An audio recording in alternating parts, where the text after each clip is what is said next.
আসসালামু আলাইকুম viewers, welcome back to my new another vlog. এবারই দেখে কোথায় ঘুরলেন? আমরা তো আজকে যাচ্ছি পারমাণবিক বিদ্যুৎ কেন্দ্র ভিজিট করতে। বাসা থেকে রওনা দিয়ে মোটরসাইকেলে ট্রাভেল করতে করতে আমরা একদম টায়ার্ড হয়ে গেছি, যার কারণে প্রথমে একটু ব্রেক দিলাম। দাসুরিয়াতে সবাই এক কাপ করে কফি খেয়ে নিলাম যেন মনটা একটু চাঙ্গা হয়। পারমাণবিক বিদ্যুৎ কেন্দ্রটি অবস্থিত পাবনা জেলার ঈশ্বরদী উপজেলার রূপপুরে, আর সেটাই আজকে ভিজিট করবো অ্যান্ড আপনাদের সাথে শেয়ার করবো। সো আমাদের সাথেই থাকুন। কফি খাওয়া শেষ করে মোটরসাইকেল নিয়ে দিছে একটা টান, আর সাই করে উঠতে উঠতে চলে আসছে আমরা একদম গ্রিন সিটিতে। যদিও নাম এটা গ্রিন সিটি, তবু আমি সবুজের কোনো অস্তিত্বই খুঁজে পেলাম না। গ্রিন সিটিটা মূলত বানানো হয়েছে রাশিয়ানদের জন্য, তারা এখানে অবস্থান করতেছেন। এরপরে ঘুরতে ঘুরতে আমরা চলে আসলাম লালন শাহ সেতু সেই চত্বরটাতে। আর এই চত্বরটাতে এত বড় বড় গাছগুলো দেখে আমার খুবই সুন্দর লাগতেছিল, যার কারণে ভিডিও করে রেখে দিলাম আপনাদের জন্য। আর যারা মোটরসাইকেল নিয়ে এখানে ঘুরতে আসতেছেন তারা কিন্তু খুব সাবধানে আসবেন, কারণ ওই পাশে দেখতে পাচ্ছেন মামুর বেটারা বসে আছে একদম গাড়ি ধরার জন্য। তারপর গুটি গুটি পায়ে এগোতে টোল প্লাজার সামনে এসে পৌঁছালাম, আর 20 টাকার টোল দিয়ে সামনের দিকে এগোলাম। সামনের দিকে একটু এগোতে দেখি আমাদের সামনে দেখতে ভুরুত করে সেনাবাহিনী গাড়ি যাচ্ছে। আগে তো পুলিশের গাড়ি অহরহ দেখা যেত, বাট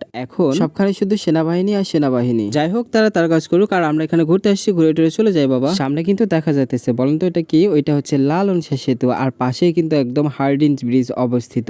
চলুন লালন শাহ সেতু সম্পর্কে একটু জ্ঞান আহরণ করা যাক। লালন শাহ সেতু বাংলাদেশের পদ্মা নদীর উপর নির্মিত একটি সেতু। কুষ্টিয়ার বিখ্যাত বাউল সম্রাট লালন শাহ নামে এই সেতুর নামকরণ করা হয়েছে। সেতুটি হার্ডিঞ্জ ব্রিজের পাশে অবস্থিত। সেতুটির পূর্ব পাশে ঈশ্বরদী উপজেলার পাকশী এবং পশ্চিম পাশে ভেড়ামারা উপজেলা অবস্থিত। সেতুটি তৈরির ফলে কুষ্টিয়া, মেহেরপুর, চুয়াডাঙ্গা, ঝিনাইদহ জেলার লোকেদের যোগাযোগ ব্যবস্থা সহজতর হয়েছে। এই সেতু যমুনা সেতু অনুরূপ বাংলাদেশের তৃতীয় বৃহত্তম সড়ক সেতু। লালন শাহ সেতু বাংলাদেশের দক্ষিণ পশ্চিমাঞ্চলের যোগাযোগ ব্যবস্থা উন্নয়ন এবং পরিবহন ব্যবস্থার প্রসারের অনেক অবদান রেখে চলেছে। বিশাল বিশাল এই চারটা কি দেখা যাচ্ছে বলেন তো? এগুলো হচ্ছে পারমাণবিক বিদ্যুৎ উৎপাদন কেন্দ্রের সেই চুল্লি। এখানেই হবে পরমাণু দ্বারা বিদ্যুৎ উৎপাদন। এখানে বিদ্যুৎ উৎপাদন শুরু হলে বাংলাদেশ আর বিদ্যুৎ ঘাটতি থাকবে না। যাই হোক, দূর হতেই পারমাণবিক বিদ্যুৎ কেন্দ্র লালন শাহ সেতু এবং হার্ডিঞ্জ ব্রিজ ভিজিট করা শেষ। এখন যাচ্ছি কোথায় বলেন তো? এখন আমরা যাচ্ছি ঈশ্বরদী ইপিজেড দেখতে। আর ইপিজেড যাওয়ার পথে এখানে কিন্তু একটা টানেল অবস্থিত। এই রেলওয়ে টানেলটি নির্মাণ করা হয়েছে 1913 সালে, আজ থেকে প্রায় 100 বছরও বেশি আগে, আমার জন্মেরও আগে। আর টানেলটা অতিক্রম করার পরে কিন্তু এই রাস্তাটা অনেক সুন্দর, তাই এটাও ভিডিও করে রেখে দিলাম আপনাদের জন্য। আর এখন যেটা দেখতে পাচ্ছেন, এটা পাকশী ফুরফুরা দরবার শরীফ। ফুরফুরা গ্রামের অস্তিত্ব বহু পূর্ব থেকে থাকলেও এই দরবার শরীফ প্রতিষ্ঠা করেন পীর আবু বকর সিদ্দিকী। তিনিই মূলত সিলসিলা ই ফুরফুরা শরীফের প্রতিষ্ঠাতা। তাকে হিজরি 14 শতাব্দীর মুজাদ্দিদ বলা হয়। আনুমানিক 1900 সালের দিকে এই দরবার প্রতিষ্ঠা হয়। বর্তমানে এই দরবার শরীফের মূল ব্যক্তিত্ব হচ্ছে পীর আবু বকর সিদ্দিকী ও তার 5 ছেলে। পিতা ব্যতীত 5 ছেলে 5 হুজুর কেবলা নামে পরিচিত।